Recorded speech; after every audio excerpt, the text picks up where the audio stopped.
السلام علیکم رحمۃ اللہ وبرکاتہ۔ بسم اللہ الرحمن الرحیم۔ تمام برادر امت مسلمہ کے کانوں تک اللہ اس کے رسول کے چند باتیں دریافت کرتا ہوں، آپ حضرات قبول کیجیے۔ ان نومن علی علمن خیر من صلوات علی جہلن۔ قرآن کی آیت ہے، عالم کا سونا جاہل کی نماز سے بہتر ہے۔ عالم کا سونا جاہل کی نماز سے بہتر ہے۔ اسی طرح طریق میں بھی اپنے پیر و مرشد کا حال ہوتا ہے۔ عالم وہ ہوتا ہے جو اللہ کی معرفت کا علم رکھتا ہے اور دل کا عالم ہوتا ہے، اور وحدانیت معرفت طریقت کا رکھنے والے کو عالم بولتے ہیں، کیونکہ علم کے بغیر عمل کرنے والے کے اعمال اکثر اوقات کے بجائے یعنی وقتی طور پر، کیونکہ علم کے بغیر عمل کرنے والے کے اعمال اکثر اوقات بجائے درستی ثواب کے خراب اور بعض عجاب بن جاتے ہیں، یعنی ثواب کے طور پر وتج بولنے کا، حقیقت کیا ہے اس کی نہیں بولنے کا، عذاب بن جاتے ہیں۔ علم کی شان میں حضور نبی کریم رؤوف الرحیم صلی اللہ تعالی علیہ وسلم نے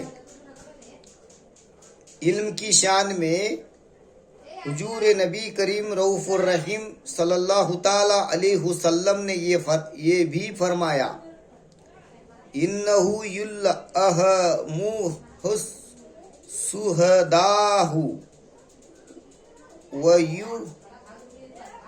وَيُحْرِمُهُ الْأَشْقِیاءُ، یعنی علم شہادت مندوں کو نصیب ہوتا ہے۔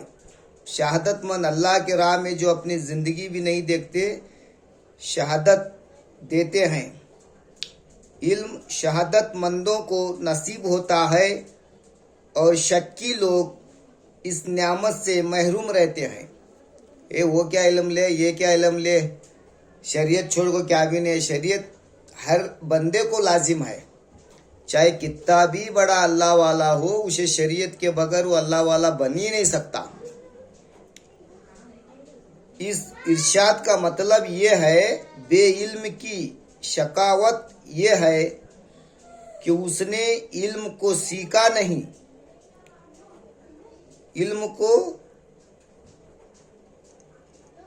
اس نے علم کو سیکھا نہیں ہوتا، خالی عبادت کی مشقت یعنی محنت کرنے کا، بغیر علم کے بغیر جانکاری کے چپ محنت عبادت کرتے بیٹھنے کا،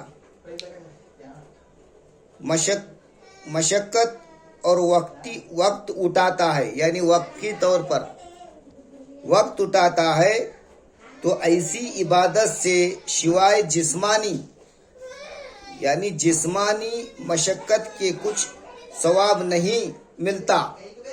جسم کے اعتبار سے ملتا ہے، تم کو خون فلٹر ہوتا ہے، چہرہ صاف ہوتا ہے پانی سے، لیکن اس کو چھوڑنا بھی نہیں چاہیے، اس کے ساتھ باطن کا عمل کرنا چاہیے۔ ملتا ہے با عمل اور جاہد علماء، یعنی عمل نہیں کرنے والے علماء، یہ میں نہیں بول رہا، یہ امام غزالی رحمت اللہ علیہ کا قول ہے، با عمل اور جاہد علماء چونکہ علم اور عمل کے جامع ہوتے ہیں، علم اور عمل کے جامع ہوتا ہے اللہ والے، مرشد، پیر و طریقت، اس لیے ان کا درجہ خدا تعالیٰ کے یہاں باقی تمام لوگوں سے زیادہ ہوتا ہے، اور علم ہی اس بلند مرتبے کی اصل ہے، کیونکہ علم اطاعت اور عبادت کا موقف اور اسی پر اعمال کا دار و مدار ہے، اسی پر اعمال کا دار و مدار ہے۔ اہل بشیرت و اصحاب توفیق و تابعین نے یوں ہی اس مضمون کو بیان فرمایا، اور وہ پوری طرح اس معاملے کی تہہ کو پہنچے۔ مندرجہ بالا بیان سے یہ ثابت وضع ہو گئی کہ عبادت نہ تو علم کے بغیر کی جا سکتی ہے اور نہ ہی سالم کے رہ سکتی ہے۔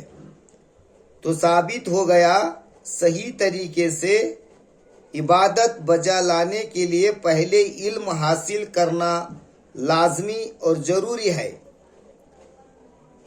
عبادت سے علم کے مقدم ہونے کی دوسری وجہ یہ ہے کہ علم سے دل میں اللہ تعالیٰ کا خوف اور اس کی ہیبت پیدا ہوتی ہے۔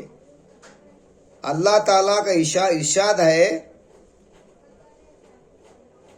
اللہ کا خوف علماء کے دلوں میں ہی ہے، اس لیے کہ جس کو خدا تعالیٰ کی معرفت نہیں ہوتی، علماء بھی ہیں اگر معرفت کا علم نہیں ہے، اس لیے جس کو خدا تعالیٰ کی معرفت نہیں ہوتی تو اس کے دل میں خدا کا خوف نہیں ہوتا، اور نہ ہی ایسا شخص صحیح معنوں میں رب تعالیٰ کی تعظیم اور اطاعت بجا لا سکتا ہے۔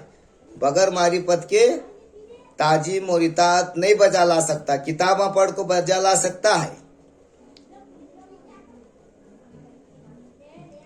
تو علم کے ذریعے ہی اس کی عظمت اور ہیبت دل میں بیٹھے گی۔ بس علم ہی سے تمام اطاعت اور عبادت کا پھل ملتا ہے، اور علم کے باعث ہی انسان ہر قسم کی معصیت سے بچ سکتا ہے، اچھے برے کی خبر رکھ سکتا ہے۔ پھر اللہ تعالیٰ کی توفیق سے وہ عبادت سے مقصود بھی تو یہ دو ہی چیزیں، ایک اس کی معرفت اور دوسری دل میں اس کا خوف اور ہیبت، اس لیے کہ اے رائے آخرت کے سالک، سب سے اول تیرے لیے علم حاصل کرنا اور لازمی اور ضروری ہے۔ اللہ ہی توفیق کا مالک ہے، ہر وقت یہ دعا کرنی چاہیے اس کا فضل اور اس کی رحمت سب کے شامل حال رہے۔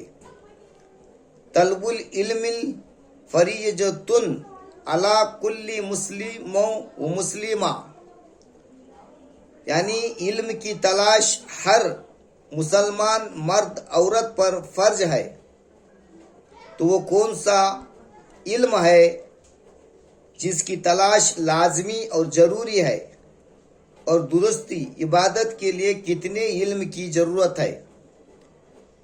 تمہارے لیے یہ کہ جن علموں کی طلب فرض ہے وہ 3 علم ہیں: علم توحید، علم سر بولے تو چھپا ہوا، علم سر یعنی جس کا تعلق دل اور دل کے متعلقات سے ہے، علم شریعت۔ السلام علیکم رحمۃ اللہ وبرکاتہ۔